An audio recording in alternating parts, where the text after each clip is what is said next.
महाराष्ट्र. शाहूंच्या भरगम लढ्यांचा बाबासाहेबांच्या लेखणीचा, अण्णाभाऊ साठे यांच्या लोककलेचा वारसदार म्हणजे माझा महाराष्ट्र.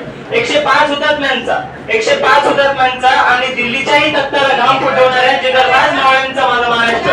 आणि याच माझ्या महाराष्ट्राच्या मातृभाषेला सर्वप्रथम माझा मानाचा मुजरा. नमस्कार, मी किल्लारी यशवंत, 11वी कलेचा विद्यार्थी, मराठी राजभाषा दिनानिमित्त माझे विचार व्यक्त करण्यासाठी आपल्या समोर उभा आहे. मित्रांनो, जेव्हा एक बाळ जन्माला येते तेव्हा त्याला कोणतीही भाषा माहिती नसते, पण त्याची पहिली गुसगुस होते ती आपल्या आई बरोबरच ना, आणि मग त्याच्या आईची भाषा ही त्याची मातृभाषा बनते. अशीच माझी लहानपणापासूनची मैत्रीण ती म्हणजे मराठी भाषा. मित्रांनो, प्रत्येकाचे जीवन माता, मायभूमी आणि मातृभाषा या 3 बिंदूंचे त्रिकोण असते. माता जी आपल्याला जन्म देते, अन्न देते, मायभूमी जी आपल्याला आसरा देते, आणि मातृभाषा जी आपल्याला लहानपणापासूनच संस्कारांचं बाळकडू पाजत असते. मित्रांनो, काय आहे मराठी भाषा?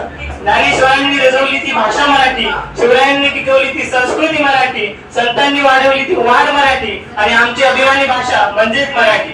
मित्रांनो, आज 27 फेब्रुवारी शिरवाडकर कुसुमाग्रज यांचा जन्मदिवस म्हणून आपण मराठी राजभाषा दिन म्हणून साजरा करतो.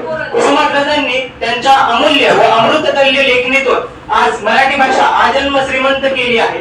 त्यांनी मराठी भाषा समृद्धीसाठी त्यांचे जीवन अर्पित केले आहे. पण मित्रांनो, आज मराठीची अवस्था काय आहे हो?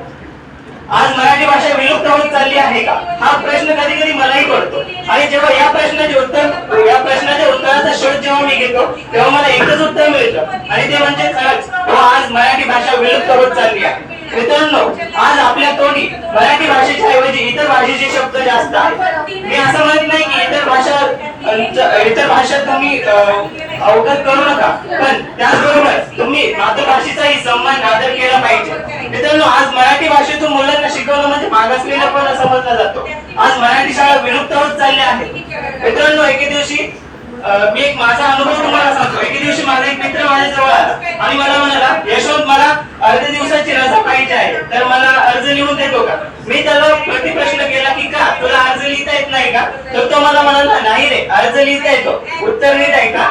अर्ज लिहिता येतो, पण मला मराठी भाषेतून अर्ज लिहिता येत नाही. किती आश्चर्याची गोष्ट आहे ना.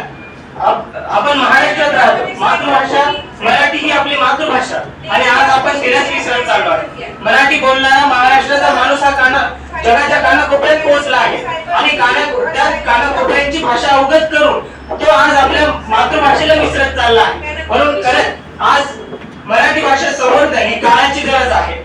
मित्रांनो, आज आपण मराठी भाषेचे कोश, शब्दकोश, संग्रह, ग्रंथ, साहित्य हे वाचले पाहिजे. कारण डॉक्टर बाबासाहेब आंबेडकर असं सांगतात की जर तुमच्याकडे 2 नाणी असतील तर तुम्ही एका नाण्याची भाकरी घ्या आणि एका नाण्याची पुस्तक घ्या. भाकरी तुम्हाला जगायला मदत करेल आणि पुस्तक हे तुम्हाला कसं जगायचं हे शिकवेल. म्हणून आज मराठी भाषा वाचवण्यासाठी तुम्ही जास्तीत जास्त मराठी साहित्य वाचा आणि दिवसभरात जास्तीत जास्त मराठी शब्दांचा उपयोग करा.